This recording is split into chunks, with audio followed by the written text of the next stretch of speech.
ঘোষণার পরদিনই যুক্তরাষ্ট্রের বিভিন্ন শহরে ট্রাম্প বিরোধী বিক্ষোভ, পুলিশের ধরপাকড়, বেশ কয়েকজন আটক।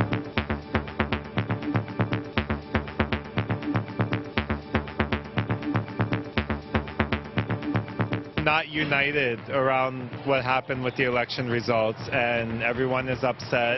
We're shocked, stunned. We hate him. It's tragic. It's tragic. Clinton should have won.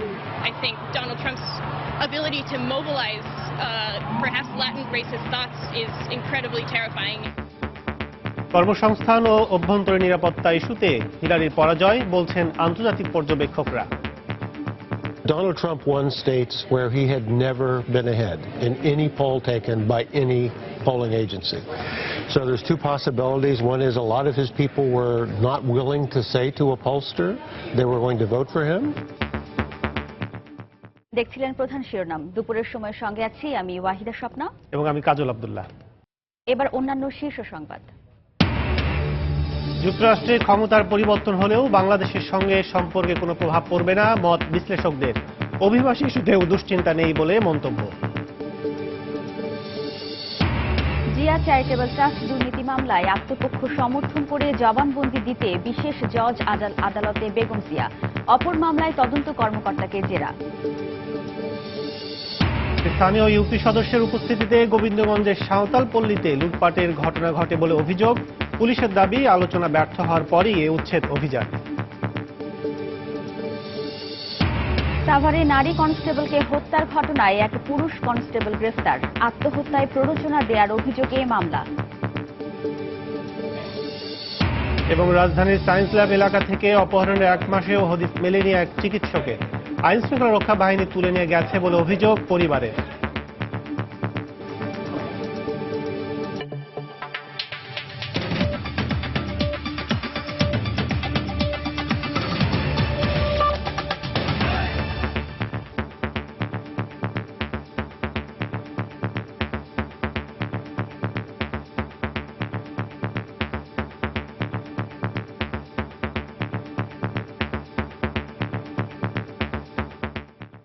শুরুতেই মার্কিন যুক্তরাষ্ট্রের নির্বাচন পরবর্তী পরিস্থিতির খবর।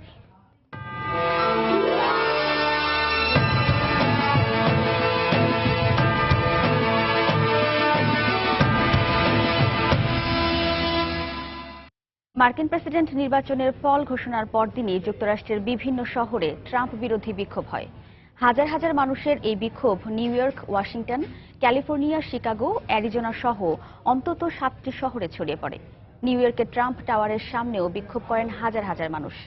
এই ঘটনায় আহত হন অন্তত 5 জন।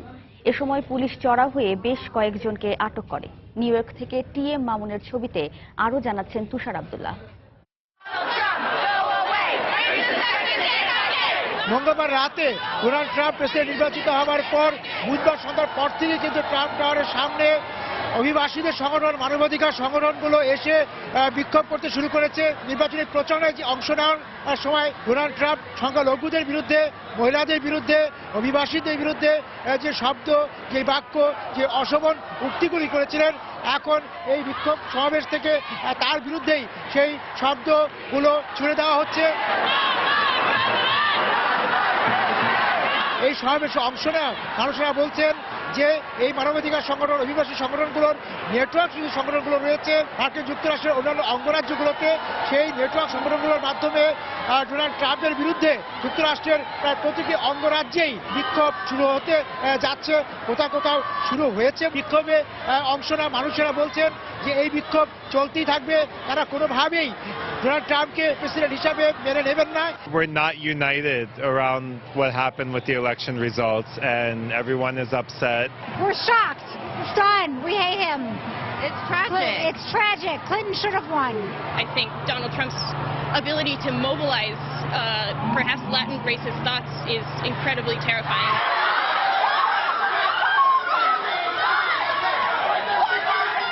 মঙ্গলবার রাতে ডোনাল্ড ট্রাম্প প্রেসিডেন্ট নির্বাচিত হওয়ার পর কিন্তু নিউ ইয়র্ক শহরকে বিমর্ষ দেখেছি এবং বুধবার সকাল থেকে কিন্তু অভিবাসীদেরকে এবং কালো মানুষদেরকে খুব একটা শহরে কফি শপে বা ট্রাম্পে দেখিনি, কিন্তু এই যে বিকাল হতে হতেই এই সন্ধ্যার মধ্যেই কিন্তু সেই বিমর্ষ মুখগুলো এই ট্রাম্প টাওয়ারের সামনে এসে উপস্থিত হয়ে তাদের বিক্ষোভ এবং তাদের ক্ষোভের কথা জানাচ্ছেন। তাদের উচ্চারণগুলো ডোনাল্ড ট্রাম্পের নির্বাচনী প্রচারণায় যে বর্ণবাদ ছিল, যে অসম উক্তি ছিল, তার বিরুদ্ধেই।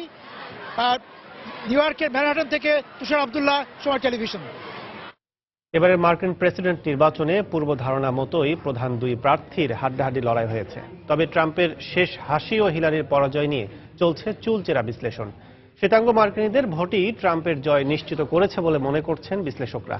বেশিরভাগ দোদুল্যমান অঙ্গরাজ্যে পপুলার ভোটে ট্রাম্প সামান্য ব্যবধানে জয় পেলেও এই রাজ্যগুলোতে কর্মসংস্থান ও অভ্যন্তরীণ নিরাপত্তার ক্ষেত্রে হিলারির তুলনায় ট্রাম্পের প্রতি ভোটারদের আস্থার কথা বলছেন তারা।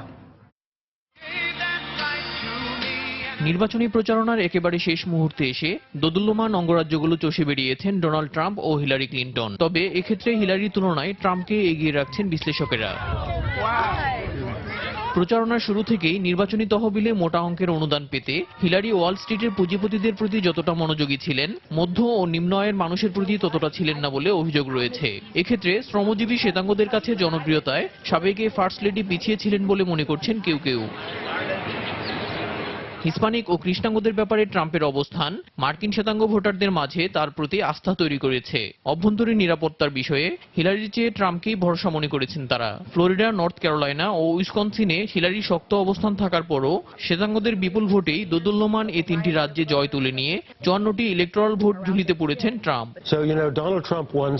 এই রাজ্যগুলোতে ট্রাম্পের জয়ের পেছনে দুটো কারণ থাকতে পারে। প্রথমত, শ্বেতাঙ্গ ভোটারদের একটি বড় অংশ জরিপে অংশ নেয়নি, কিন্তু ট্রাম্পকে ভোট দিয়েছে। দ্বিতীয়ত, অভ্যন্তরীণ শিল্পোন্নয়ন ও নিরাপত্তার ক্ষেত্রে ট্রাম্পের প্রতি আস্থা রেখেছেন ভোটাররা।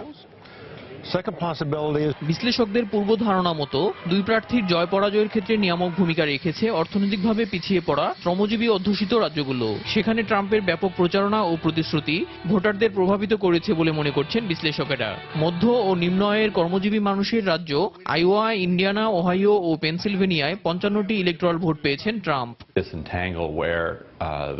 শ্রমজীবী মানুষের বিপুল সংখ্যক ভোট পেয়েছেন ট্রাম্প। কর্মহীনতা ও নিম্ন মজুরির কারণে মানুষের মাঝে অর্থনৈতিক ভীতি তৈরি হয়েছিল। ট্রাম্পের প্রতি বিপুল সমর্থনের মধ্য দিয়ে ডেমোক্র্যাট সরকারের দুর্নীতির প্রতি তাদের ক্ষোভের প্রতিফলন ঘটেছে। মুসলিমদের মধ্যে হিলারির বিপুল জনপ্রিয়তা থাকা সত্ত্বেও মুসলিম অধ্যুষিত রাজ্যগুলোতে জয় পাননি তিনি। মুসলিমদের প্রতি বিদ্বেষমূলক বক্তব্য দিয়ে সমালোচিত হওয়া ট্রাম্পের এসব রাজ্যে জয়ের পেছনে পররাষ্ট্রমন্ত্রী থাকাকালীন হিলারির মধ্যপ্রাচ্য নীতির প্রভাব থাকতে পারে বলে মনে করছেন বিশেষজ্ঞরা। অনেক মুসলিমই হিলারিকে ভোট দিয়েছেন, কিন্তু তারপরও কেউ কেউ তার উপর আস্থা রাখতে পারেননি। ইরাক যুদ্ধ ও ইসরায়েল ফিলিস্তিন বিষয়ে হিলারির অবস্থান নিয়ে কিছু মুসলিমের মাঝে ক্ষোভ থাকতে পারে। হিলারির হেরে যাওয়ার কারণ হিসেবে সবকিছু ছাপিয়ে উঠে আসছে এফবিআই প্রধান জেমস কমির নাম।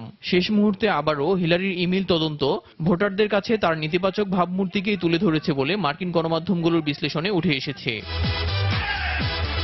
এবারের নির্বাচনে দোদুল্যমান 11টি অঙ্গরাজ্যের 8টিতে জয়ী হয়ে 110টি ইলেকট্রাল ভোট পেয়েছেন ট্রাম্প। ইলেকট্রাল ভোটের ব্যবধানে এই রাজ্যগুলোর ভূমিকাই গুরুত্বপূর্ণ ছিল বলে মনে করছেন রাজনৈতিক বিশ্লেষকেরা। দেলোয়ার হোসেন, সময় সংবাদ।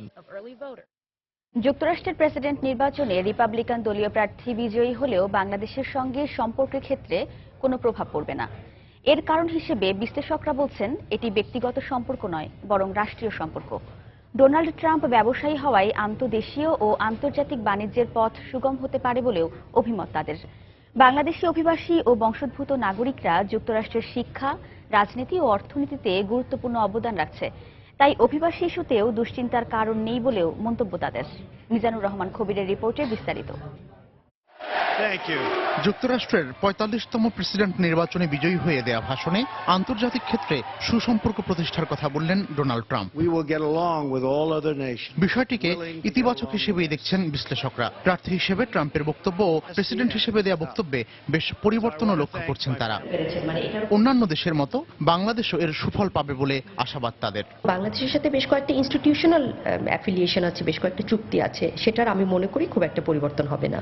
সহনশীল এবং সহযোগিতামূলক ভূমিকায় যেতে হবে বিশ্ববাসীর সঙ্গে, অন্যান্য রাষ্ট্রের সঙ্গে, এবং সেটাই ট্রাম্প করবেন বলে আমার মনে হয়। ট্রাম্প ব্যবসায়ী ব্যক্তিত্ব হওয়ায় বাংলাদেশের সঙ্গে বাণিজ্য সম্পর্ক আরো উন্নত হবে এমন আশাবাদ ব্যক্ত করে গবেষকরা বলছেন জিএসপি সুবিধা ফিরে পাওয়ার বিষয়ে আলোচনাও আরো জোরদার করা প্রয়োজন।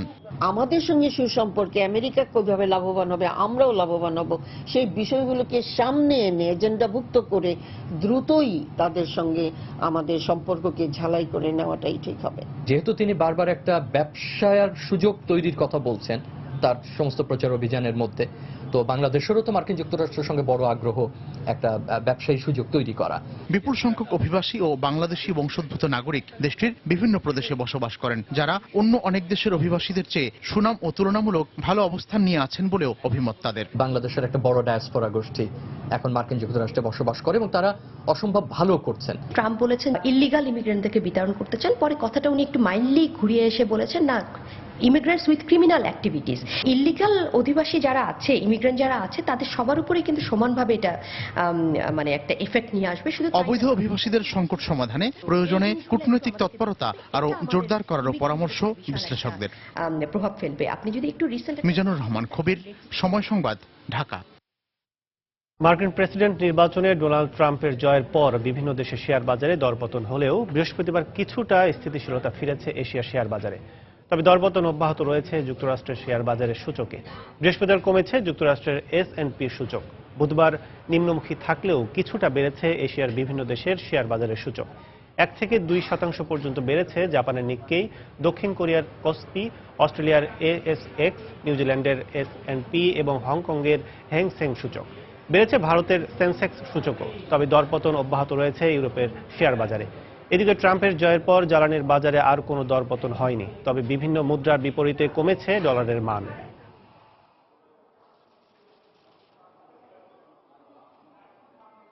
জিয়া অরফানেজ ট্রাস্ট ও জিয়া চ্যারিটেবল ট্রাস্ট দুর্নীতি মামলায় আদালতে হাজিরা দিয়েছেন বিএনপি চেয়ারপারসন বেগম খালেদা জিয়া। এই দুই মামলায় তদন্তকারী কর্মকর্তাকে জেরা করেছেন বেগম জিয়ার আইনজীবীরা। চ্যারিটেবল ট্রাস্ট মামলায় আগামী 24 নভেম্বর আত্মপক্ষ সমর্থন সাপেক্ষে বেগম জিয়ার জবানবন্দি গ্রহণ করার পরবর্তী দিন নির্ধারণ করা হয়েছে। সকালে কড়া নিরাপত্তায় বকশীবাজারে স্থাপিত অস্থায়ী বিশেষ জজ আদালতে আসেন বেগম খালেদা জিয়া। এজলাসে প্রবেশের পর বেলা 11টার দিকে শুরু হয় চ্যারিটেবল ট্রাস্ট মামলার এদিনের কার্যক্রম। উচ্চ আদালতের নির্দেশনা থাকায় মামলার তদন্তকারী কর্মকর্তা হারুনার রশিদকে পুনরায় জেরা শুরু করেন বেগম জিয়ার আইনজীবীরা। এ সময় দুদকের কর্মকর্তা হিসেবে তার নিয়োগের বৈধতা নিয়ে প্রশ্ন করা হয়। পরে অরফানেজ ট্রাস্ট দুর্নীতি মামলায়ও তদন্ত কর্মকর্তাকে জেরা করা হয়। এই মামলার পরবর্তী জেরার দিন 17 নভেম্বর এবং চ্যারিটেবল ট্রাস্ট মামলায় বেগম জিয়ার জবানবন্দি গ্রহণের তারিখ 24 নভেম্বর নির্ধারণ করা হয়। বেগম জিয়ার আদালতে আসাকে কেন্দ্র করে আদালত এলাকায় অতিরিক্ত র্যাব, পুলিশ মোতায়েন সহ নিরাপত্তা জোরদার করা হয়। 24 তারিখে মাননীয় আদালত তাকে উপস্থিত হয়ে বিচারের কার্যক্রমে অংশগ্রহণ করার জন্য মামলার তারিখ ধার্য করেছেন। উনি বাদী হওয়ার, তদন্ত করার বা দুধের চাকরি করার উনি অনুপযুক্ত, অযোগ্য। অন্য দেশের ক্ষমতার পালা বদলকে কেন্দ্র করে যারা দেশে ক্ষমতায় যাওয়ার স্বপ্ন দেখে তাদের স্বপ্ন কখনোই পূরণ হবে না বলে মন্তব্য করেছেন খাদ্যমন্ত্রী অ্যাডভোকেট কামরুল ইসলাম। সকালে জাতীয় প্রেস ক্লাবে শহীদ নূর হোসেন দিবসের আলোচনায় তিনি বলেন, দেশের জনগণের কাছে বেগম জিয়া ও বিএনপির কোনো গ্রহণযোগ্যতা নেই। এ সময় জনগণকে সঙ্গে নিয়ে ঐক্যবদ্ধভাবে আগামী নির্বাচনের প্রস্তুতি নিতে দলীয় নেতাকর্মীদের প্রতি আহ্বান জানান খাদ্যমন্ত্রী। একদিকে নূর হোসেনের মতো জীবন্ত প্লেকার্ডরা রক্ত দেয়, আরেকদিকে বেগম খালেদা জিয়ার মতো ক্ষমতা লিপ্সুরা গণতন্ত্র হত্যা করার জন্য বারবার চেষ্টা করে। যারা জনগণের শক্তিতে বিশ্বাস করে না, যারা বিদেশি শক্তির উপর নির্ভরশীল থাকতে চায়, যারা বিদেশের ক্ষমতার পালা বদলের সাথে বাংলাদেশের রাজনীতির পরিবর্তনের কথা চিন্তায় বিভোর থাকে, এরা কোনো সময় বাংলাদেশের ইনশাল্লাহ বাংলাদেশের রাষ্ট্রীয় ক্ষমতায় আসা এদের পক্ষে সম্ভব না। এদেরকে বাংলাদেশের মানুষ অতীতে যেমনভাবে বর্জন করেছে, ব্যর্থ করে দিয়েছে তাদের স্বপ্ন, আগামী নির্বাচনেও তেমনিভাবে তাদের আশা আকাঙ্ক্ষা, তাদের সমস্ত কিছু বাংলাদেশের মানুষ ব্যক্ত করে দেবে আগামী নির্বাচনে। স্বাধীনতা পদক, 21 পদক এবং বীরোত্তম খেতাবপ্রাপ্ত মুক্তিযোদ্ধাদের রাষ্ট্রীয় পদমর্যাদা ক্রমে অন্তর্ভুক্তি সুপারিশ করে ওয়ারেন্ট অব প্রেসিডেন্ট এর পূর্ণাঙ্গ রায় প্রকাশ করেছেন আপিল বিভাগ। ৬২ পৃষ্ঠার রায়ে ৮টি সুপারিশ সহ রাষ্ট্রের গুরুত্বপূর্ণ ব্যক্তিদের পদমর্যাদা নির্ধারণ করে দেয়া হয়, যেখানে জেলা জজ, অতিরিক্ত জেলা জজের মর্যাদা বাড়িয়ে সচিবের মর্যাদা দেয়া হয়েছে। গত বছরের ১১ই জানুয়ারি এ বিষয়ে সংক্ষিপ্ত রায় দেয় আপিল বিভাগ। সকালে এ রায়ের পূর্ণাঙ্গ রায় প্রকাশিত হয়।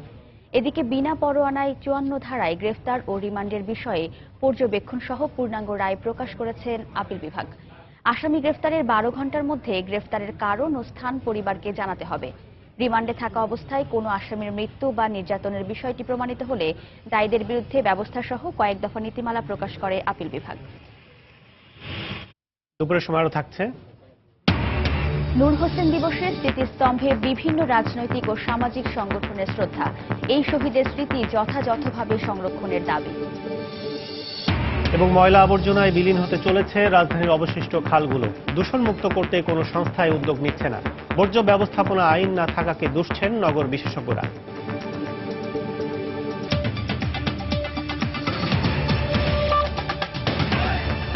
আশুলিয়া থানার নারী পুলিশ সদস্য সাবিনা ইয়াসমিনের রহস্যজনক মৃত্যুর ঘটনায় অভিযুক্ত কনস্টেবল জিয়াউর রহমানকে গ্রেফতার করেছে পুলিশ।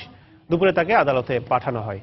পুলিশ জানায় এই ঘটনায় সকালে আত্মহত্যার প্ররোচনার অভিযোগে নিহতের ভাই বাদী হয়ে একটি মামলা দায়ের করেন। এতে বাদী উল্লেখ করেন, গতকাল দুপুরে বাইপাইল এলাকার পুলিশ হোস্টেলের কক্ষ থেকে সাবিনা ইয়াসমিনের ঝুলন্ত লাশ উদ্ধার করা হয়েছে বলে জানায় পুলিশ। গতকাল রাতেই মৌখিক অভিযোগের ভিত্তিতে জিয়াউর রহমানকে আটক করা হয়েছিল। এ ঘটনায় ঢাকা জেলার অতিরিক্ত পুলিশ সুপারকে প্রধান করে ৩ সদস্যের একটি তদন্ত কমিটি গঠন করা হয়েছে।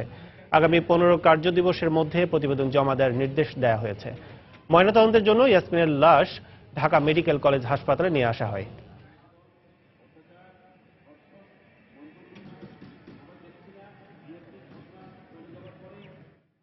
একটা সিরকুট পাওয়া গেছে। আমি জিজ্ঞেস করলাম কি সিরকুট, তো বললো আমার দেখালো যে থানার নাম দিয়ে, আর থানায় ওএসি চাকরি করে ড্রাইভার, ওর নাম জিয়াউদ্দিন। আমার লেখছে যে আমার মৃত্যুর জন্য সব দায় দেয় তোর, ওর জন্য আমার মৃত্যুবরণ করলাম। ওকে বলছি যে তাহলে তুমি এখান থেকে ট্রান্সফার হয়ে যাও। তো বলছে যে না আমি যাবো, এটা এসআইয়ের একটা পরীক্ষা আছে, ডিগ্রি পরীক্ষা দিচ্ছে, এসআইয়ের পরীক্ষা শেষে ও ট্রান্সফার হয়ে যাবে। অপহরণের ২৬ দিন পরও উদ্ধার হয়নি রাজধানীর সায়েন্স ল্যাব থেকে অপহৃত চিকিৎসক ইকবাল মাহমুদ। পরিবারের দাবি, গত ১৪ অক্টোবর লক্ষ্মীপুর থেকে ঢাকায় এসে বাস থেকে নামার পরই সাদা একটি মাইক্রোবাসে তাকে তুলে নিয়ে যায় ৬-৭ জন যুবক। প্রত্যক্ষদর্শীরা জানিয়েছেন, সাদা মাইক্রোবাসের পেছনেই একটি পুলিশের গাড়ি ছিল। তবে পুলিশ বলছে, দেখতে পুলিশের গাড়ি মনে হলেও সেটি তাদের নয়। পাশাপাশি অপহরণকারীকে ধরতে চেষ্টা চলছে বলেও জানিয়েছে পুলিশ। মাহমুদ রাকিবের রিপোর্টে বিস্তারিত। পরিবারের দাবি, অক্টোবর মাসের ১৪ তারিখ গভীর রাতে লক্ষ্মীপুর থেকে স্বাস্থ্য অধিদপ্তরের এক প্রশিক্ষণে অংশ নিতে ঢাকায় আসেন ২৮তম বিসিএস এর চিকিৎসক ইকবাল মাহমুদ। তিনি বাস থেকে সায়েন্স ল্যাব মোড়ে নামার সাথে সাথে কয়েকজন যুবক তাকে একটি গাড়িতে তুলে নিয়ে যায় বলে দাবি করে তার পরিবার। সংগৃহীত সিসি ক্যামেরার ফুটেজে দেখা যায়, রয়্যাল নামে একটি বাস থামার পর ডাক্তার ইকবাল সহ ৩ যাত্রী নেমে আসেন। এর কিছুক্ষণ পরই সেখানে একটি সাদা রঙের মাইক্রোবাস ও মোটরসাইকেল এসে দাঁড়ায়, যেখান থেকে ৬-৭ জন যুবক নেমে এসে ডাক্তার ইকবালকে জোর করে মাইক্রোবাসে তুলে নিয়ে যেতে দেখা যায়। তবে সবার পিছনে দেখা যায় একটি পুলিশের গাড়ি, যেখানে কয়েকজন পুলিশ সদস্যকেও বসে থাকতে দেখা যায়। সেদিন রাতে ডাক্তার ইকবালকে সায়েন্স ল্যাব থেকে বাসায় নিয়ে যেতে আসা তার ভাই জানান, ঘটনার পরেই তার ফোন বন্ধ পাওয়া যায়। দেখলাম যে সাদা গাড়ি একটা ওইখানে দাঁড়া ছিল, মাইক্রো টাইপের। এরপরে যখন আমি একটু সিটি কলেজের দিকে দিয়ে আসতেছিলাম, তখন দেখলাম যে মাইক্রোটা চলে গেল এবং তার পিছু দিয়ে একটা পুলিশ ভ্যান গেল। দেখলাম যে আমার ভাইয়া নাই, তখন মোবাইলে ফোন দিলাম, দেখলাম যে নাম্বার বন্ধ। আমি এখানে যারা রিক্সাওয়ালা ছিল বা চা বিক্রেতা ছিল ওদেরকে জিজ্ঞেস করলাম, এক বললো বাস থেকে নামছিল একজনকে, ওনারা দেখলাম যে গাড়িতে উঠাই নিয়ে চলে গেছে। সাদা হেলমেট পরায় ওনাকে গাড়িতে তুলছে এবং ওটা সরাসরি চলে গেছে, এটা বললো। তারপর বললো যে পুলিশের ভ্যানও ছিল। এ বিষয়ে ধানমন্ডি থানায় মামলা করা হয়েছে। ডাক্তার ইকবালের বাবার দাবি, এর সাথে আইন শৃঙ্খলা বাহিনী জড়িত। ভিডিও ফুটেজ অনুযায়ী আমার ধারণা যে এটা আইন শৃঙ্খলা বাহিনীর কাছে আছে। তার দোষটি যদি পায়ে থাকে তাহলে তার আদালতের মাধ্যমে বিচার হবে। একজন মুক্তিযোদ্ধার সন্তান, প্লাস সে একজন রাষ্ট্রীয় সরকারের কর্মকর্তা। সব জায়গায় ধর্ণা দিয়েছি, ডিজিএফআই, তারপরে থানা, র্যাব। ব্যক্তিগত কোনো শত্রু নাই। মাননীয় প্রধানমন্ত্রী, স্বরাষ্ট্রমন্ত্রী এবং আইন শৃঙ্খলা বাহিনীর কাছে আবেদন, আমি আমার ছেলেকে ফেরত চাই। তবে ধানমন্ডি থানা বলছে পুলিশের গাড়ির মতো যানবাহন ব্যবহার করে অন্য কেউ এ কাজ করেছে। পুলিশের পিক আপ দৃশ্য এখন অনেক প্রতিষ্ঠানে পিক আপ হয়ে গেছে। কোনটা কিভাবে ছিল আমরা পরে তো গিয়ে তো টেস্ট করতে পারি নাই। আর বলছেন যে পুলিশ সাদৃশ্য পুলিশের মতো দেখা যায়, পুলিশের পোশাকের মতো সিকিউরিটি গার্ডও আছে। চট্টগ্রামে আনোয়ারায়, তারপর মিরেশ্বরায়, জোরালগঞ্জ, লক্ষ্মীপুর বিভিন্ন জায়গায় আমরা অভিযান পরিচালনা করেছি, কিন্তু এখন পর্যন্ত ওনাকে উদ্ধার করা সম্ভব হয়নি। মাহমুদ রাকিব, সময় সংবাদ, ঢাকা। ৯,৫০০ কোটি টাকা ব্যয়ে ১২টি উন্নয়ন প্রকল্পের অনুমোদন দিয়েছে জাতীয় অর্থনৈতিক পরিষদের নির্বাহী কমিটি একনেক। সকালে আগারগাঁওয়ে এনইসির সম্মেলন কক্ষে প্রধানমন্ত্রীর সভাপতিত্বে প্রকল্পগুলোর অনুমোদন দেওয়া হয়। এর মধ্যে সবচেয়ে বড় প্রকল্প ৩,২০০ কোটি টাকা ব্যয়ে বাংলাদেশ আঞ্চলিক অভ্যন্তরীণ নৌ পরিবহন প্রকল্প, ২,৯৮২ কোটি টাকা ব্যয়ে গ্রিড ভিত্তিক বিদ্যুৎ সরবরাহের দক্ষতা উন্নয়ন প্রকল্প। অন্যান্য প্রকল্পগুলোর মধ্যে রয়েছে ঝিনাইদহ, চুয়াডাঙ্গা, মেহেরপুর, মুজিবনগর সড়ক উন্নতিকরণ প্রকল্প, তিতাস গ্যাস ফিল্ডের লোকেশনে কম্প্রেসার স্থাপন প্রকল্প, পটুয়াখালীতে ১৩২০ মেগাওয়াট কয়লাভিত্তিক বিদ্যুৎ কেন্দ্র নির্মাণের ভূমি অধিগ্রহণ, কৃষি উন্নয়ন ও পুনর্বাসন প্রকল্প। সভা শেষে ব্রিফ করেন পরিকল্পনা মন্ত্রী আ হ ম মোস্তফা কামাল।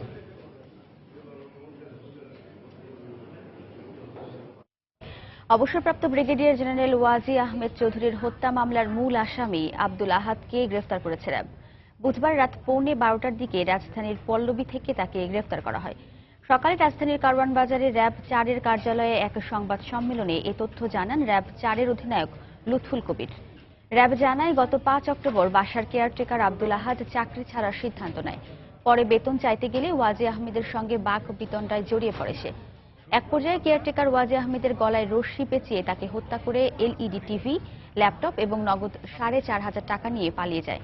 এ ঘটনায় নিহতের ছেলে ফুয়াদ আহমেদ কেয়ারটেকার আব্দুল আহাদকে আসামি করে কাফরুল থানায় মামলা করে।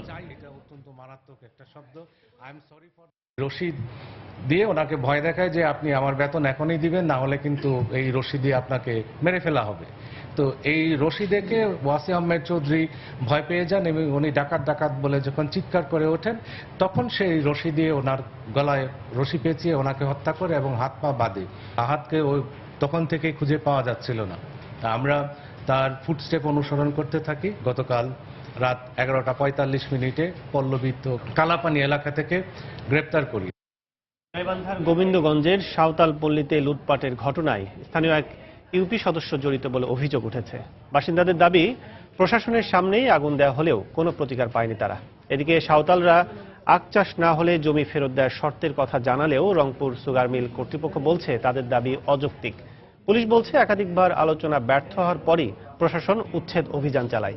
অবশ্য ক্ষতিগ্রস্তদের পুনর্বাসনের আশ্বাস দিয়েছেন স্থানীয় সংসদ সদস্য। ওবায়দুল ইসলামের ছবিতে হিদায়তুল ইসলাম বাবুর রিপোর্ট।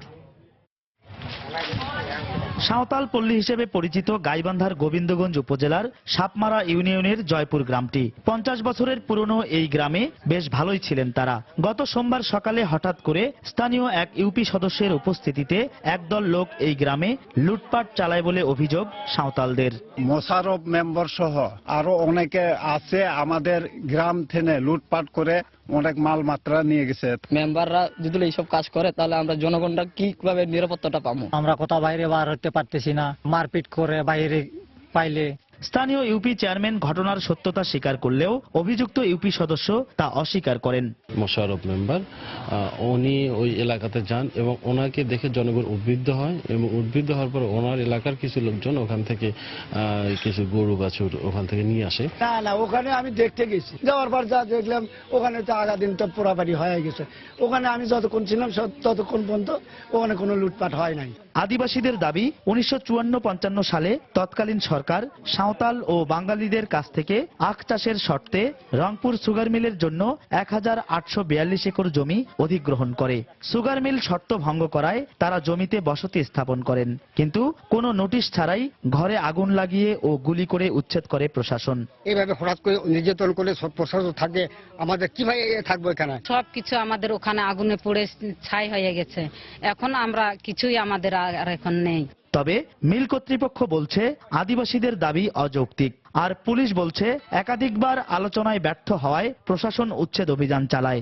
স্থানীয় রাজনৈতিক নেতৃবৃন্দের মাধ্যমে আদিবাসী নেতা এবং যারা ওখানে মুসলিম আছে তাদের নেতৃবৃন্দের সহ বিভিন্ন সময় আলাপ আলোচনা হয়েছে, কিন্তু তারা আইনগত কথা মানতে কোনো সময় বাধ্য হয়নি। জমি সরকারকে মূল্য নিয়ে দলিল করে দেয়া হয়েছে, এই জমি দাবি করার আর কোন সুযোগ নাই। অবশ্য ক্ষতিগ্রস্তদের সহযোগিতার আশ্বাস দিয়েছেন স্থানীয় সংসদ সদস্য।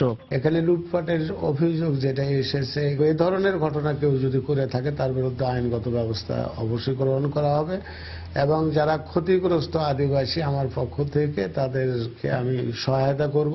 গত রোববার আক্কাটাকে কেন্দ্র করে সংঘর্ষে পুলিশ সহ অন্তত 20 জন আহত হয়। এদের মধ্যে রোববার রাতে দিনাজপুর মেডিকেলে এক আদিবাসী মারা যায় এবং সোমবার রাতে সাহেবগঞ্জ ইক্ষু খামার সংলগ্ন ধান ক্ষেত থেকে এক আদিবাসীর মরদেহ উদ্ধার করে পুলিশ। হেদায়েতুল ইসলাম বাবু, সময় সংবাদ, গাইবান্ধা। নূর হোসেন দিবসে এই শহীদের স্মৃতি যথাযথভাবে সংরক্ষণের দাবি করেছেন বিভিন্ন সামাজিক ও রাজনৈতিক সংগঠন। গণতন্ত্র রক্ষা দিবসে রাজধানীর 0 পয়েন্টে স্বৈরাচার বিরোধী আন্দোলনে নিহত নূর হোসেনের প্রতি শ্রদ্ধা জানাতে এসে এ দাবি জানান তারা। ভোরের আলো ফুটতে না ফুটতেই রাজধানীর 0 পয়েন্টে জনতার ভিড়, কারণ স্বৈরাচার বিরোধী গণমিছিলে অংশ নেওয়ার অপরাধে এদিন এখানেই হত্যা করা হয়েছিল নূর হোসেনকে। প্রথমে নূর হোসেন চত্বরে শ্রদ্ধা জানান আওয়ামী লীগের সাধারণ সম্পাদক ওবায়দুল কাদেরের নেতৃত্বে দলীয় নেতাকর্মীরা। জঙ্গিবাদ নির্মূল করে গণতন্ত্র সমুন্নত রাখার প্রত্যয় ব্যক্ত করেন তারা। নূর হোসেন সবসময় ছিল অসাম্প্রদায়িক সমাজ প্রতিষ্ঠা অঙ্গীকারবদ্ধ, কাজেই অসাম্প্রদায়িক সমাজ প্রতিষ্ঠার জন্য আজকে আমরা কাজ করছি। এরপরই শ্রদ্ধা জানাতে আসেন বিএনপির সিনিয়র যুগ্ম মহাসচিব রুহুল কবির রিজভির নেতৃত্বে দলীয় নেতাকর্মীরা। এ সময় দেশে গণতন্ত্র প্রতিষ্ঠার সংগ্রাম চালিয়ে যাওয়ার অঙ্গীকার করেন তিনি। বাক ব্যক্তি স্বাধীনতা, খবরের কাগজ পড়ার স্বাধীনতা এবং মুক্ত কণ্ঠে কথা বলার স্বাধীনতা, সেই স্বাধীনতা নিশ্চিত করার জন্য যে আত্মদানগুলি আমাদেরকে অনুপ্রাণিত করে শহীদ নূর হোসেন তাদের মধ্যে অন্যতম। নূর হোসেনের বড় ভাই আলী হোসেন বিচার দাবি করেন এ নির্মম হত্যাকাণ্ডের। গণতন্ত্রের জন্য যারা মারা গেছে নাম দিয়ে, শহীদ নূর হোসেন, মিলন, দ্বিতীয় কথা ফাত্তা, তারপর আরো অনেক মারা গেছে, যাদের এই লোকগুলো দিয়ে একটা স্মৃতি স্তম্ভ যদি বানায় রাখে, আমি মনে করি এটা চির অম্লান হয়ে থাকবে। গণতন্ত্রকে সমুন্নত রাখতে সবসময় নূর হোসেনের আদর্শকে ধারণ করার দাবি জানায় সামাজিক ও সাংস্কৃতিক সংগঠনগুলো। আজহার লিমন, সময় সংবাদ, ঢাকা। দুপুরের সময় আরো থাকছে। টেস্ট ক্রিকেটে 17 বছরে টিম বাংলাদেশ সাদা পোশাকে নিয়মিত ভালো করতে বেশি টেস্ট খেলার বিকল্প নেই বলে মত সাবেকদের।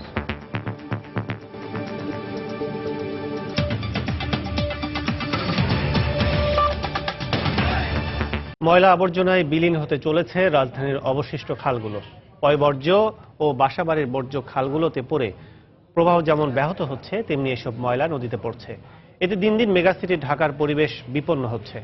অভিযোগ, ওয়াসা ও সিটি কর্পোরেশন কোনো সংস্থাই খালগুলোকে দূষণমুক্ত করতে কোনো ব্যবস্থা নিচ্ছে না। তবে বর্জ্য ব্যবস্থাপনার বিষয়ে আইন না থাকাকে দুষছেন নগর বিশেষজ্ঞরা। বিস্তারিত জানাচ্ছেন এম আর আমিন।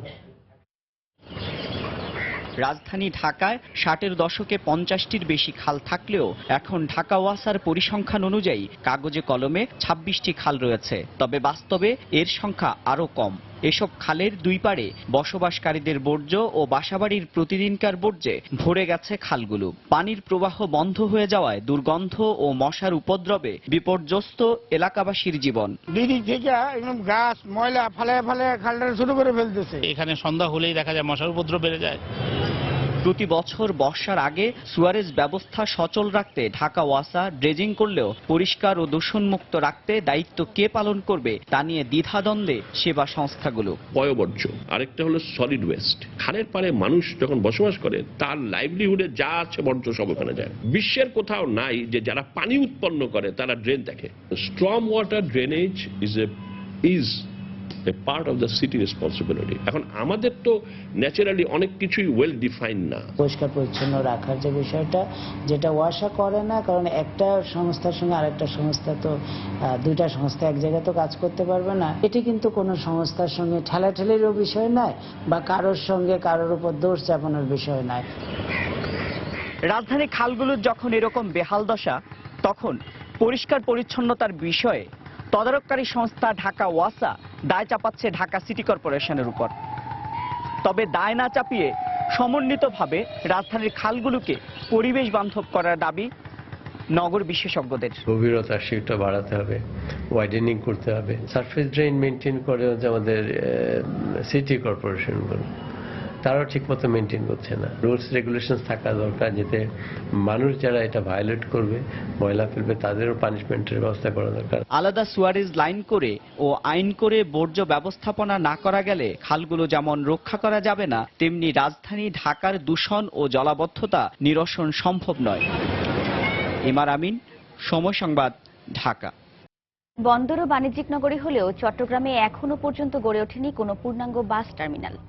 রাজধানী ঢাকা সহ দেশের উত্তরাঞ্চল এবং দক্ষিণাঞ্চলের 64টি রুটে যাতায়াতকারী 2 লাখ যাত্রীকে রাস্তার উপর দাঁড় করিয়ে রাখা গাড়িতে ওঠানামা করানো হচ্ছে। এতে সৃষ্টি হচ্ছে অসহনীয় যানজটের। এই অবস্থায় নতুন বাস টার্মিনাল স্থাপনের জন্য স্থান নির্ধারণ নিয়ে সিটি কর্পোরেশন, উন্নয়ন কর্তৃপক্ষ, পুলিশের ট্রাফিক বিভাগ এবং পরিবহন মালিক কেউই একমত হতে পারছেন না। বিস্তারিত থাকছে কমলদের রিপোর্টে। চট্টগ্রাম নগরীর লোক সংখ্যা 60 লাখ হলো 40 লাখের বেশি অন্যান্য অঞ্চলের বাসিন্দা। প্রতিদিন অন্তত 1.5 থেকে 2 লাখ মানুষ চট্টগ্রামে আসা যাওয়া করছে, কিন্তু এসব যাত্রীদের জন্য এখন পর্যন্ত সুনির্দিষ্ট কোনো বাস টার্মিনাল গড়ে ওঠেনি। বিআরটিসি, দামপাড়া গরিবুল্লাহ শাহ মাজার, পাহাড়তলী, অলঙ্কার মোড়, একে খান এবং কর্নেলহাট এলাকার কাউন্টার থেকে ছেড়ে যায় রাজধানী ঢাকা, রাজশাহী, খুলনা অঞ্চলের সবগুলো গাড়ি। টার্মিনাল না থাকায় রাস্তার উপর গাড়ি দাঁড় করিয়ে রেখে যাত্রী উঠানামা করানো হচ্ছে।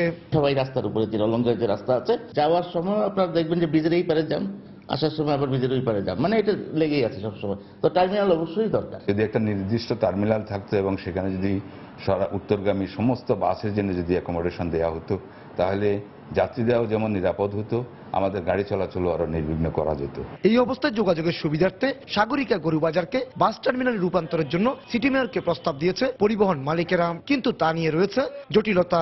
শহরের মধ্যে কিন্তু কোনো টার্মিনাল করার আমি বিপক্ষে। শহর থেকে দূরে ফৌজদার হতে পারে, আমরা হালিশহরের দিকে চিন্তা ভাবনা করছি। আমাদের কিছু জায়গা আছে, যে জায়গাগুলো আমরা জেলা প্রশাসনের কাছে নিতে চাচ্ছি আর কি। অবশ্য শহর থেকে দূরে হওয়ায় সপক্ষের বিরোধিতা সত্ত্বেও সীতাকুণ্ডের ফৌজদারহাট এলাকায় বাস টার্মিনাল স্থাপনের জন্য মন্ত্রণালয়ে প্রস্তাবনা পাঠিয়েছে চট্টগ্রাম উন্নয়ন কর্তৃপক্ষ। একবার যদি করে ফেলেন, এটা উচ্ছেদ করা যাবে না। সুতরাং যা করতে হবে চিন্তা ভাবনা করে করতে হবে। আন্তঃজেলা বাস হলো ফৌজদারহাটের পাশে, আর উত্তর জেলা বাস হলো অক্সিজেনের পাশে। এই দুইটা প্রকল্প আমরা মন্ত্রণালয়ে পাঠিয়েছি, শুধু অনুমোদনটা পেলে পরে আমরা এই কাজটা শুরু করতে পারি।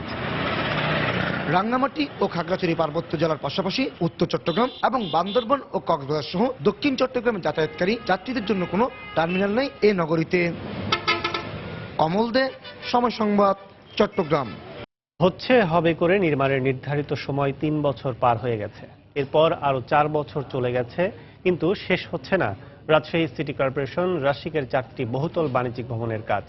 ভবনের অপেক্ষায় থেকে ব্যবসায় লোকসান গুনছেন ব্যবসায়ীরা। আর সঠিক সময়ে কাজ শেষ না হওয়ায় ঠিকাদার ও কর্পোরেশনের প্রধান প্রকৌশলী দুষছেন একে অপরকে। অবশ্য দায়িত্বপ্রাপ্ত মেয়র আশ্বাস দেন, ঠিকাদারের সাথে বসে সমস্যা চিহ্নিত করা হয়েছে, দ্রুত সমাধান হবে। রাকিবুল হাসানের প্রতিবেদন।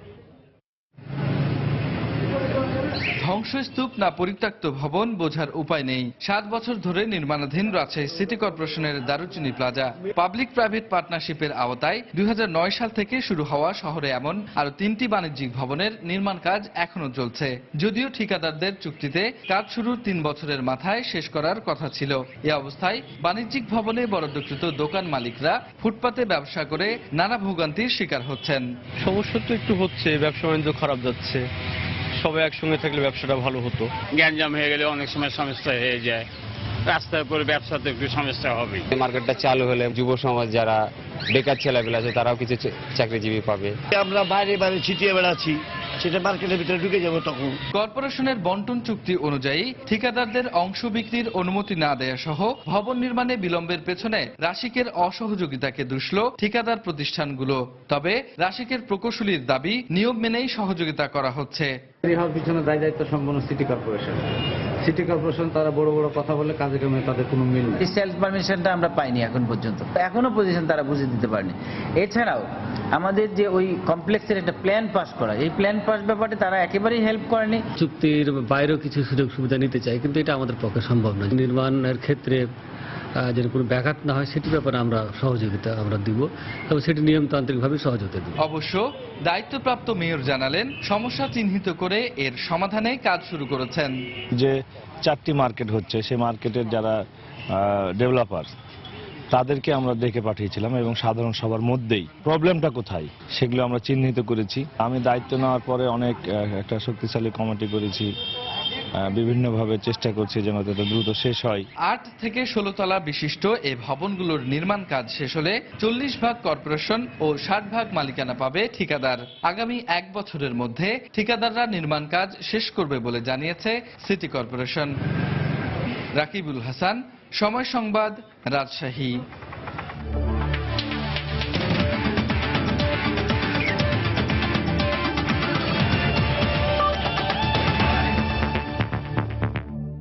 টেস্ট ক্রিকেটে 16 বছর কাটিয়ে ফেলল টিম বাংলাদেশ। 2000 সালে আজকের দিনে ভারতের বিপক্ষে ক্রিকেটের বনেদি মঞ্চে পা রাখে টাইগাররা। এই দেড় যুগে সাদা পোশাকেও পরিণত হয়েছে বাংলাদেশ ক্রিকেট দল। ইংল্যান্ডের বিপক্ষে জয়ই তার প্রমাণ। এমনটাই জানালেন প্রথম টেস্ট দলের সদস্য হাবিবুল বাশার সুমন। তবে টেস্টে নিয়মিত ভালো করতে আরও বেশি টেস্ট খেলতে হবে, এমনটাই মত এই সাবেক অধিনায়কের। 2000 সালের 10 নভেম্বর স্বপ্ন পূরণ হলো বাংলাদেশের। বিশ্বের 10ম দেশ হিসেবে ক্রিকেটের অভিজাত শ্রেণীতে মাঠে নামে লাল সবুজের প্রতিনিধিরা। দেখতে দেখতে টেস্ট ক্রিকেটে 16 বছর পার করলো বাংলাদেশ। তবে যে প্রত্যাশা নিয়ে ক্রিকেটের এই বনেদি সংস্করণে যাত্রা শুরু করেছিল তার কতটুকু পূরণ হয়েছে তা নিয়ে বারবারই উঠেছে প্রশ্ন। যদিও গেল 1 বছরে সাদা পোশাকের এলিট এই ক্রিকেটে টাইগারদের পারফরম্যান্সের গ্রাফটা ঊর্ধ্বমুখী। টেস্ট আঙ্গিনায় দীর্ঘ এই পথ চলায় বাংলাদেশ সেরা সাফল্য পেয়েছে সম্প্রতি ইংল্যান্ডের বিপক্ষে। ক্রিকেটের জনকদের বিপক্ষে ঐতিহাসিক জয় প্রমাণ করেছে ঠিক পথে এগুচ্ছে বাংলাদেশের ক্রিকেট। আমরা খুব ভালো ক্রিকেট খেলছিলাম গত কয়েক বছর ধরেই, স্পেশালি ওয়ানডে ক্রিকেটে। টেস্ট ক্রিকেটে কম বেশি সাফল্য পেয়েছি, বাট ইংল্যান্ডের সাথে জয়টা ডেফিনেটলি আমাদেরকে অনেক এগিয়ে নিয়ে যাবে। আমার মনে হয় ইন ফিউচার আমরা যতগুলি টেস্ট ম্যাচ খেলবো এই জয়টা আমাদের অনেক সাহায্য করবে। আমাদের আত্মবিশ্বাস অনেকখানি বেড়েছে এই ম্যাচটা খেলে। গেল 16 বছরে বাংলাদেশ টেস্ট খেলেছে মাত্র 95টি, যার মধ্যে জয় আছে কেবল 8টিতে। তবে অনেকেরই আক্ষেপ পর্যাপ্ত টেস্ট খেলার সুযোগ পায় না বাংলাদেশ। সেই আক্ষেপে ফুটে উঠল সাবেক এই অধিনায়কের কণ্ঠে। তবে ইংল্যান্ডের বিপক্ষে টাইগারদের বিরোচিত পারফরমেন্স সামনে টেস্ট খেলার আরও সুযোগ করে দেবে বলে বিশ্বাস হাবিবুল বাশারের। আমরা কি খেলছি না খেলছি সেটা অনেক বেশি ইম্পর্টেন্ট। আমাদের যদি পারফরমেন্স দেখেন তাহলে অন্যদের তো আমাদের সম্বন্ধে অন্যরকমভাবে ভাবাই উচিত। এবং ইটস এ ফ্যাক্ট যে গত 2 বছরে যদি আমরা একটু টেস্ট ম্যাচ বেশি খেলার সুযোগ পেতাম বাংলাদেশ টেস্টের সাফল্য অনেক বেশি আসতো। এবং আমরা যেভাবে ক্রিকেট খেলছি তাদের অন্যদের মনোভাব এমনিতেই পরিবর্তন হয়ে যাবে। আমাদের যেটা দরকার আসলে নিয়মিতভাবে টেস্ট খেলা, তাহলে বাংলাদেশ যে টেস্ট ক্রিকেট উন্নতি করেছে সেটা প্রমাণ করতে হবে। সীমিত ওভারের ক্রিকেটে আক্ষরিক অর্থেই বাংলাদেশ হয়ে উঠছে টাইগার। এখন চ্যালেঞ্জ সাদা পোশাকেও সেই ধারাবাহিকতা নিয়ে যাবার। সাজিদ মুস্তাহিদ, সময় সংবাদ, ঢাকা। বাংলাদেশ প্রিমিয়ার লিগ ক্রিকেটের খবর। আজ বিপিএলে অনুষ্ঠিত হবে একটি ম্যাচ। মিরপুর শেরে বাংলা স্টেডিয়ামে সন্ধ্যা 7টায় রংপুর রাইডার্সের মুখোমুখি হবে আসরের নবাগত দল খুলনা টাইটান্স। রংপুর খুলনা দুদলই জয় দিয়ে আসর শুরু করেছে। তবে রান রেটে এগিয়ে থাকায় পয়েন্ট টেবিলের শীর্ষে আছে আফ্রিদির রংপুর রাইডার্স। নিজেদের প্রথম ম্যাচে চিটাগাং ভাইকিংসকে একরকম উড়িয়ে দিয়েছে তারা। ব্যাটিং বোলিং দুবিভাগেই ছন্দে আছেন ক্রিকেটাররা। মোহাম্মদ শাহজাদ নিজের প্রথম ম্যাচেই 80 রানের ঝোড়ো ইনিংস খেলায় তার দিকে আবারও তাকিয়ে থাকবে রাইডার্স। এছাড়া ফর্মে ফেরার ইঙ্গিত দিচ্ছেন সৌম্য সরকারও। অন্যদিকে রাজশাহী কিংসের বিপক্ষে মাহমুদুল্লাহর অতি মানবীয় বোলিংয়ে নাটকীয় জয় দিয়ে আসর শুরু করেছে খুলনা। সাব্বির মিরাজদের হারিয়ে আত্মবিশ্বাসের তুঙ্গে আছে স্টুয়ার্ট ল শিষ্যরা। প্রথম ম্যাচে ব্যাটিং সমর্থকদের মন ভোলাতে না পারলেও খুলনার বোলিং ছিল বেশ নিয়ন্ত্রিত। মাহমুদুল্লাহ জুনায়েদ শফিউলদের ওপর আস্থা রেখেই টানা দ্বিতীয় জয় তুলে নিতে চাইবে রূপসাপাড়ের দল খুলনা। দুপুরের সময় এ পর্যায়ে শীর্ষ সংবাদ জানিয়ে দিচ্ছি আরেকবার।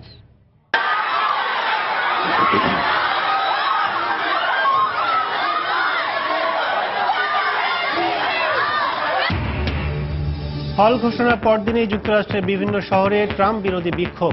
কর্মসংস্থান ও অভ্যন্তরীণ নিরাপত্তা ইস্যুতে হিলারির পরাজয় বলছেন আন্তর্জাতিক পর্যবেক্ষকরা। যুক্তরাষ্ট্রে ক্ষমতার পরিবর্তন হলেও বাংলাদেশের সঙ্গে সম্পর্কে কোনো প্রভাব পড়বে না মত বিশ্লেষকদের। অভিবাসী ইস্যুতেও দুশ্চিন্তা নেই বলে মন্তব্য। দুর্নীতির 2 মামলায় আদালতে বেগম জিয়ার হাজিরা। বিএনপি নেত্রীর উপস্থিতিতেই তদন্ত কর্মকর্তার বৈধতা চ্যালেঞ্জ করে জেরা।